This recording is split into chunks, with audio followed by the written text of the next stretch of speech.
Assalamualaikum warahmatullahi wabarakatuh. Kepada yang terhormat, dosen pengampu mata kuliah Manajemen Mutu Pendidikan, Bapak Dr. Asep Kurniawan MAG, dan teman-teman MPIB yang saya banggakan. Mungkin pada kesempatan kali ini kita tidak dapat belajar secara tatap muka langsung, tetapi tidak menutup kemungkinan bahwa kita masih bisa belajar secara online ataupun daring. Di sini saya atas nama Puri Dwi Cahyani akan menjelaskan atau memaparkan materi terkait dengan total quality management dalam konteks pendidikan.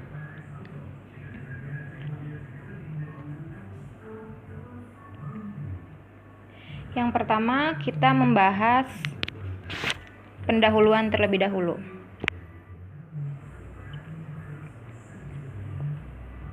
Untuk pendahuluan, sering kita ketahui bahwa di dalam masalah pendidikan mutu yang dihadapi dalam dunia pendidikan itu sangat rumit ataupun sangat banyak. Contohnya itu seperti dari mutu lulusannya, mutu pengajaran, bimbingan dan latihan dari guru, serta mutu profesionalisme dan kinerja guru. Mutu-mutu tersebut terkait dengan mutu manajerial para pimpinan pendidikan, keterbatasan dana, sarana dan prasarana, fasilitas pendidikan, media, sumber belajar, alat dan bahan latihan serta lingkungan pendidikan di sekolah. Mutu lulusan yang rendah dapat menimbulkan berbagai masalah. Contohnya itu masalah yang sering terjadi, lulusan tidak dapat melanjutkan studi, tidak dapat menyelesaikan studinya pada jenjang yang lebih tinggi atau university, atau tidak dapat bekerja atau diterima di dalam dunia kerja. Jadi pendahuluan di sini menjelaskan dalam konteks pendidikan di sekolah seharusnya input, masukan seorang siswa, lalu prosesnya dan output keluaran pendidikan memiliki kualitas sesuai dengan yang diharapkan oleh customer atau pelanggan. Dan pada akhirnya terpenuhinya customer satisfaction atau kepuasan pelanggan. Dikatakan sekolah bermutu adalah sekolah yang dapat memuaskan pelanggannya, baik pelanggan internal maupun eksternal. Pelanggan internal adalah pelanggan yang ada di dalam lingkungan sekolah. Contohnya itu seperti staf administrasi, guru, dan orang-orang yang berada di dalam lingkungan sekolah. Eksternal, pelanggan eksternal itu adalah orang tua siswa. Selanjutnya, kita membahas tentang pengertian quality atau mutu. Menurut Crosby, mutu adalah sesuai yang distandarkan atau conformance to recruitment, yaitu sesuai dengan standar mutu yang telah ditentukan.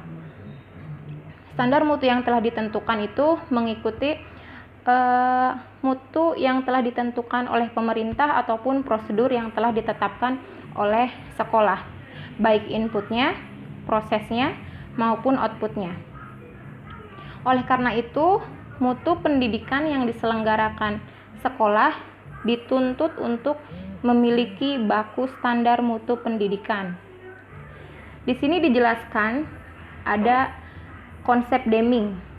Konsep Deming ini menjelaskan pendidikan yang dapat menghasilkan keluaran, baik pelayanan dan lulusan yang sesuai dengan kebutuhan atau harapan pelanggan. Harapan pelanggan pasti ingin mencapai lulusan yang baik. Ketika seorang siswa mencapai nilai yang baik, pasti pelanggan eksternal atau orang tua siswa akan merasakan rasa kepuasan terhadap quality atau mutu sekolah tersebut.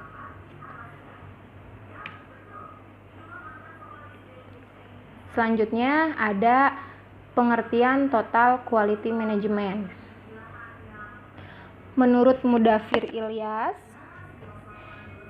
TQM atau Total Quality Management, it has an objective to improve quality of product and service continuously to satisfy the customer.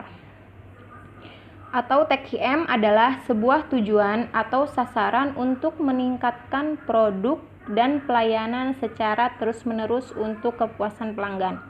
Jadi untuk memuaskan suatu pelanggan atau memuaskan suatu siswa atau orang tua siswanya, ini bersifat terus-menerus. Agar apa? Agar masyarakat atau orang tua siswa mempercayai bahwa ketika anaknya sekolah di situ mempunyai mutu yang baik. Dan mutu yang baik itu dilihat dari sumber daya manusianya, dari gurunya, lalu dari staf administrasinya, dari lingkungan sekolahnya, dan dari sarana dan prasarana. Ketika sarana dan prasarananya baik, maka siswa tersebut akan belajar dan mengikuti pelajaran dengan rasa nyaman.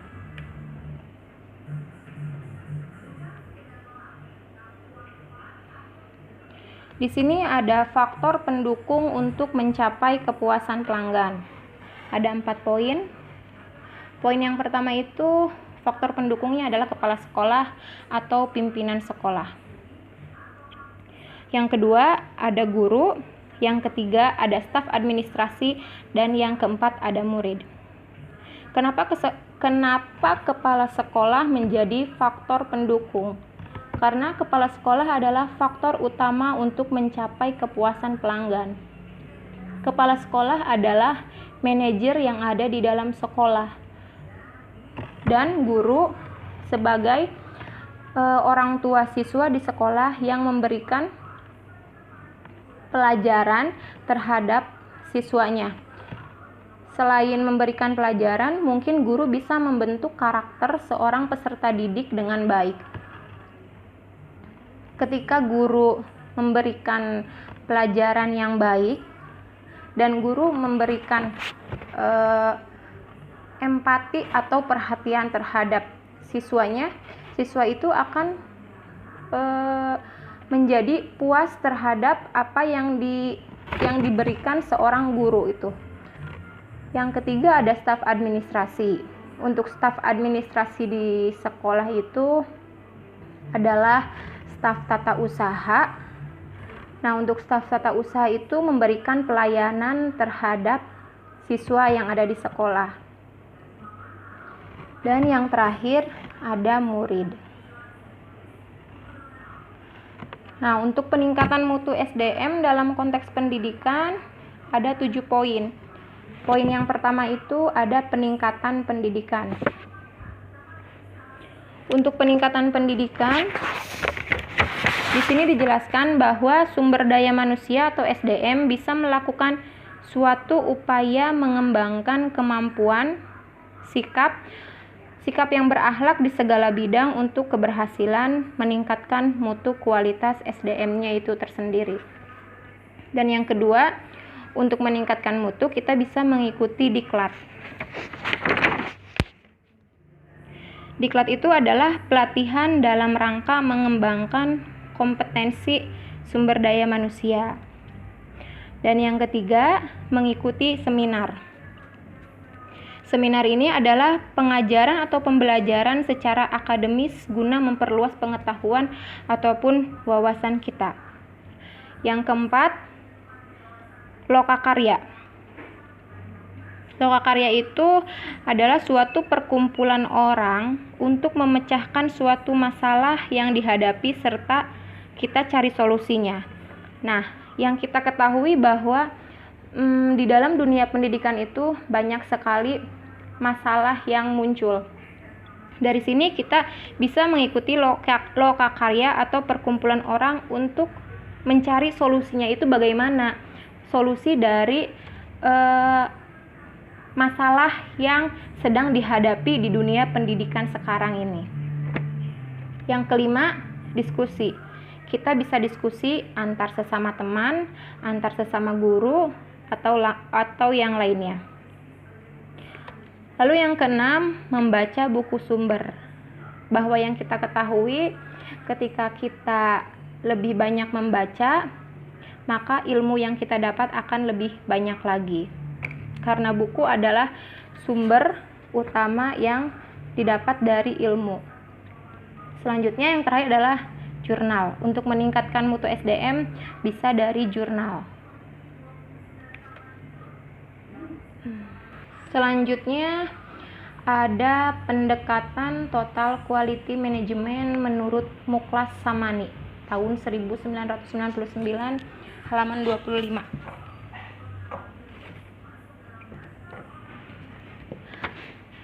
Ada 5 poin.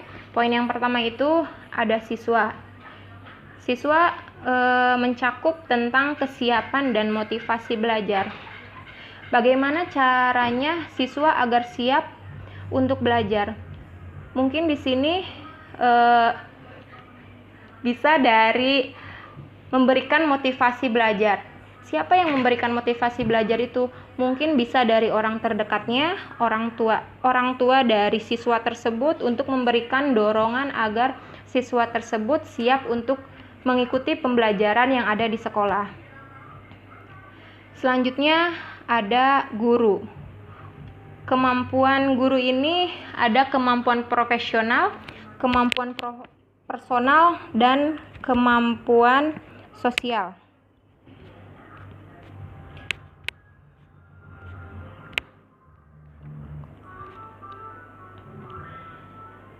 Untuk kemampuan profesional itu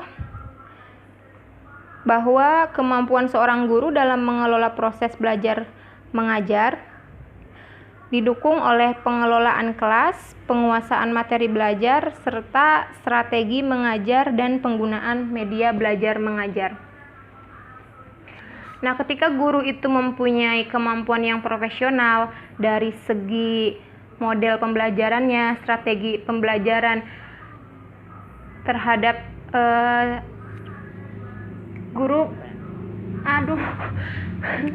kikuk.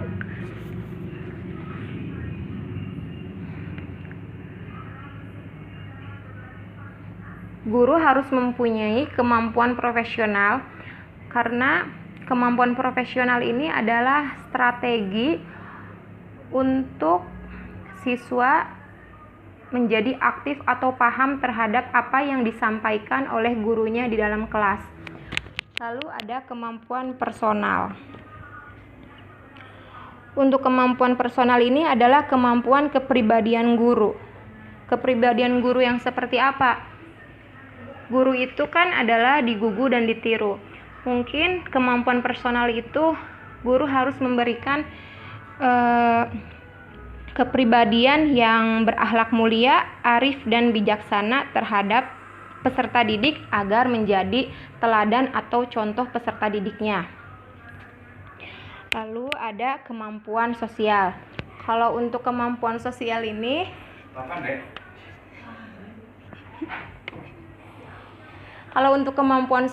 di sini dijelaskan bahwa seorang guru harus bisa berinteraksi dengan baik, harus bisa dekat dengan siswanya. Yang ketiga ada kurikulum. Kurikulum di sini dijelaskan relevansi konten dan operasionalisasi proses pembelajaran. Lalu yang keempat ada dana, sarana, dan prasarana. Dana, sarana, dan prasarana itu terkait dengan kecukupan dan keefektifan dalam mendukung proses pembelajaran.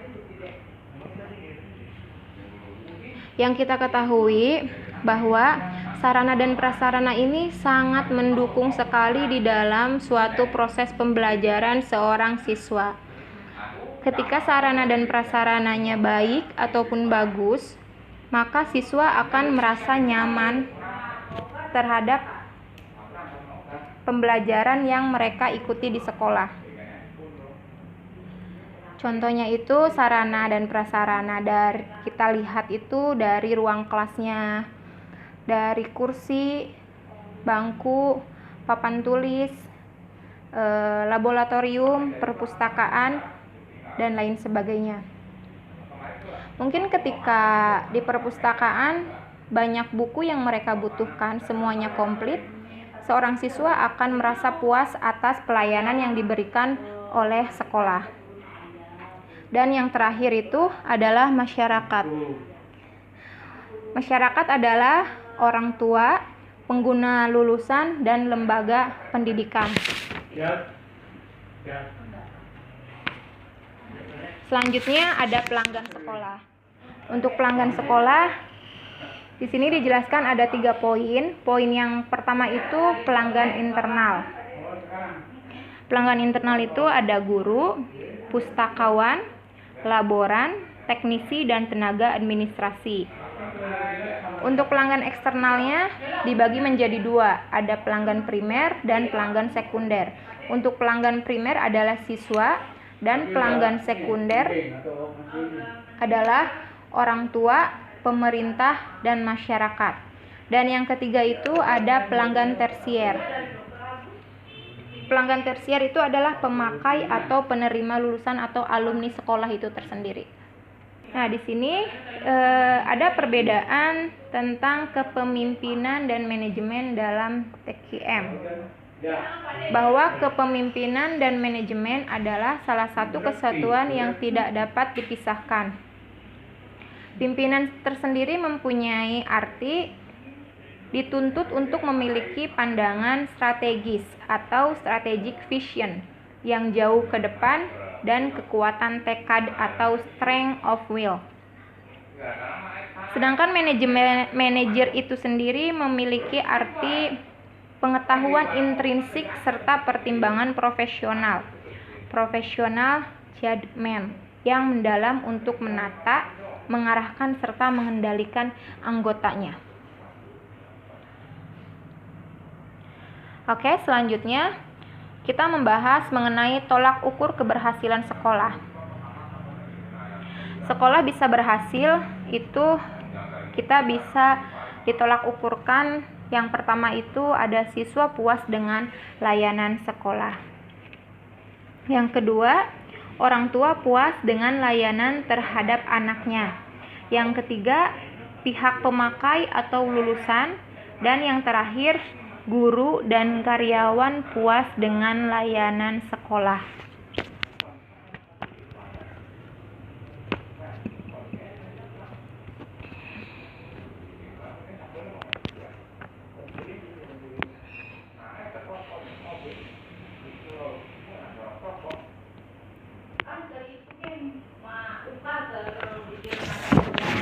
Nah, yang pertama itu kita bahas satu-satu ya. Untuk yang pertama, siswa puas dengan layanan sekolah. Itu mencakup tentang pelajaran, perlakuan guru atau pimpinan, dan fasilitas sekolah. Pelajaran itu artinya pelajaran yang diberikan seorang guru terhadap siswanya. Siswa itu mampu paham atau tidak atas apa yang telah dipelajari gurunya terhadap siswa itu. Dan perlakuan guru atau pimpinan terhadap siswa. Ketika seorang guru atau pimpinan memberikan perlakuan atau pelayanan yang baik, maka siswa akan merasa kepuasan itu tersendiri.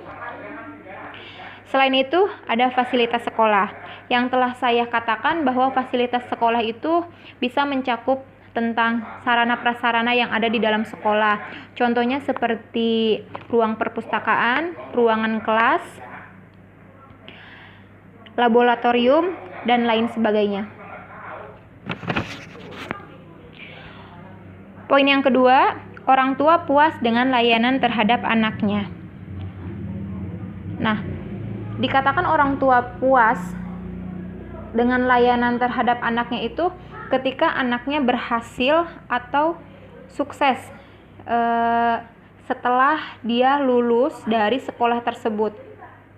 Mungkin ketika anak tersebut lulus dari sekolah itu, maka orang tua akan merasakan puas.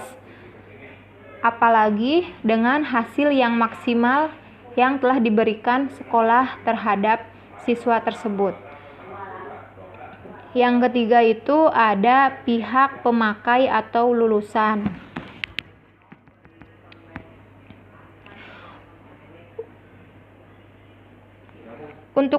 Untuk pihak pemakai atau penerima lulusan bisa dikatakan puas karena menerima lulusan dengan kualitas yang sesuai harapan.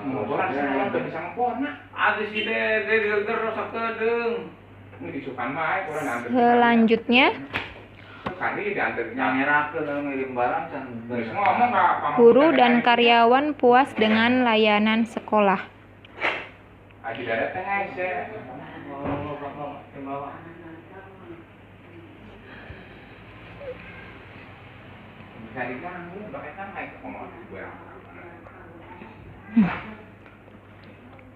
Yang terakhir, guru dan karyawan puas dengan layanan sekolah. Misalnya itu di dalam pembagian kerja. Ketika kita mempunyai skill di A dan ditempatkan di skill A juga, mungkin guru atau karyawan akan merasakan puas. Dan ketika contohnya pembagian kerja tidak sesuai dengan skill atau kemampuan yang kita miliki, bisa jadi sebaliknya. Guru atau karyawan tidak akan merasa kepuasan itu tersendiri. Lalu hubungan antar guru, karyawan, pimpinan, dan menyangkut tentang gaji dan sebagainya.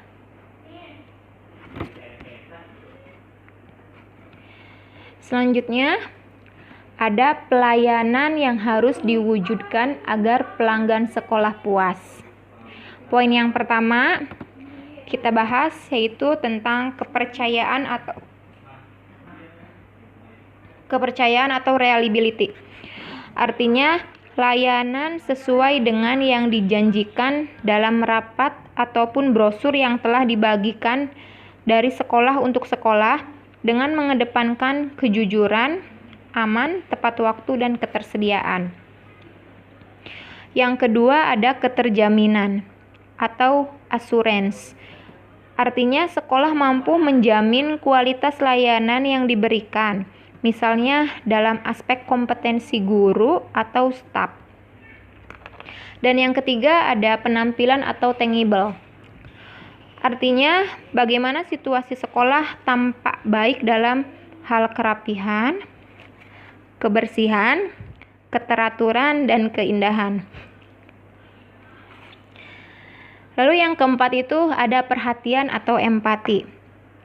Artinya sekolah memberikan perhatian penuh kepada pelanggan.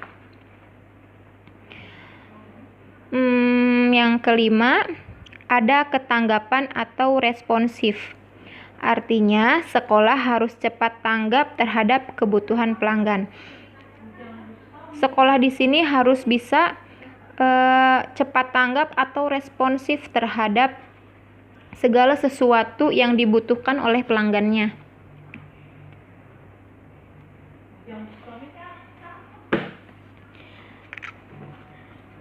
Nah, di sini saya akan menjelaskan tentang studi kasus yang saya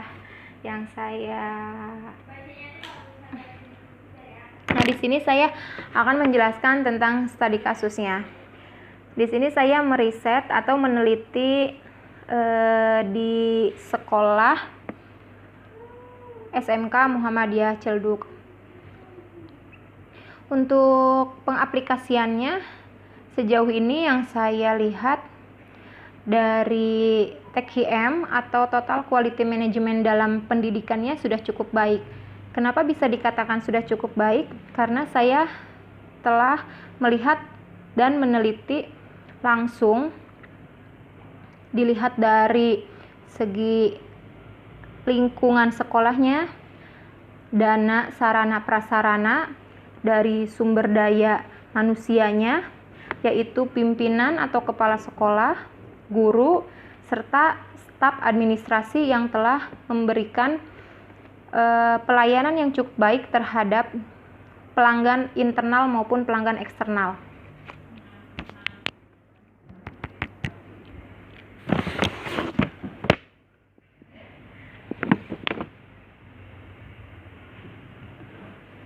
Nah, untuk kesimpulan yang pertama, quality atau mutu dalam konteks hasil pendidikan mengacu pada prestasi yang dicapai oleh sekolah pada setiap kurun waktu tertentu, baik dalam bidang akademik maupun non-akademik.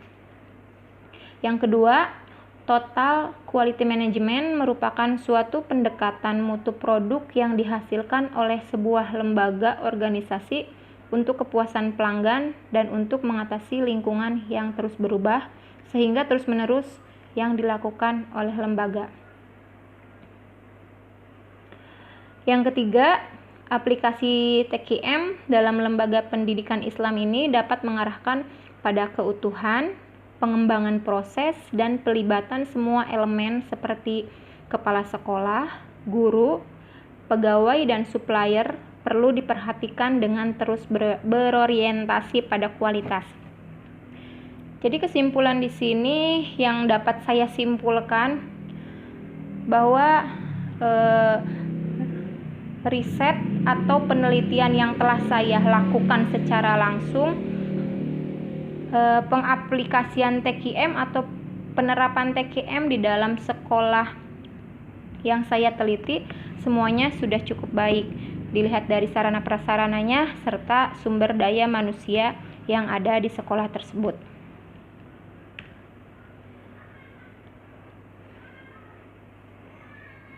Sekian materi yang bisa saya sampaikan terkait materi total quality management dalam konteks pendidikan. Kurang lebihnya saya mohon maaf. Apabila dari teman-teman ada yang bertanya, silahkan bertanya di kolom komentar. Terima kasih. Wassalamualaikum warahmatullahi wabarakatuh.